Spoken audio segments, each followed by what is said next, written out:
ইরানের প্রতিরক্ষা বাহিনী দীর্ঘমেয়াদী যুদ্ধের জন্য সম্পূর্ণ প্রস্তুত। তার ভাষ্য, দেশটির হাতে এমন কিছু নতুন অস্ত্র মজুদ রয়েছে যা এখনও পূর্ণমাত্রায় ব্যবহার করা হয়নি। প্রয়োজনে এই অস্ত্রগুলো শত্রুপক্ষের জন্য মারাত্মক পরিণতি বয়ে আনবে বলেও ইঙ্গিত দিয়েছেন তিনি। এই ঘোষণার ঠিক আগেই বৃহস্পতিবার ইসরায়েলের বিরুদ্ধে প্রথমবারের মতো খাইবার নামক ক্লাস্টার ব্যালিস্টিক ক্ষেপণাস্ত্র নিক্ষেপ করে ইরান। সামরিক বিশ্লেষকদের মতে এই অস্ত্রটি ইরানের ক্ষেপণাস্ত্র প্রযুক্তির একটি উল্লেখযোগ্য উন্নতি। খাইবার মিসাইল একাধিক লক্ষ্যবস্তুতে একই সময় আঘাত হানতে সক্ষম, যা যেকোনো আকাশ প্রতিরক্ষা ব্যবস্থার জন্য বড় ধরনের চ্যালেঞ্জ তৈরি করে।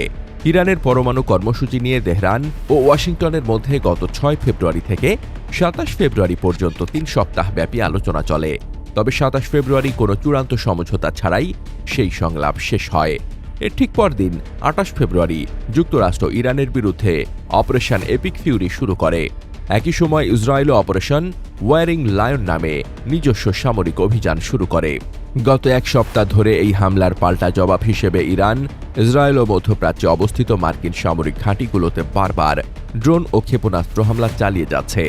এই ধারাবাহিকতায় এবার নতুন প্রজন্মের অস্ত্র ব্যবহারের ঘোষণা দিয়ে তেহরান সংঘাতকে আরও এক ধাপ এগিয়ে নিয়ে গেল। সামরিক পর্যবেক্ষকরা মনে করছেন, ইরানের এই ঘোষণা আঞ্চলিক নিরাপত্তা পরিস্থিতিতে নতুন ও জটিল মাত্রা যোগ করতে পারে। ঐতিহাসিকভাবে ইরান দীর্ঘকাল ধরেই নিজস্ব প্রতিরক্ষা প্রযুক্তি গড়ে তুলতে বিনিয়োগ করে আসছে। দেশটির ক্ষেপণাস্ত্র কর্মসূচির ভিত্তি স্থাপিত হয়েছিল ১৯৮০-এর দশকের ইরান ইরাক যুদ্ধের সময়ে। বর্তমান সংঘাতে সেই দীর্ঘমেয়াদী পরিকল্পনা ও স্বনির্ভর উৎপাদন ব্যবস্থা ইরানকে কৌশলগত সুবিধা দিচ্ছে বলে মনে করছেন বিশ্লেষকরা। এই সংঘাতের প্রভাব এখন বিশ্ব জ্বালানি বাজারে অনুভূত হচ্ছে।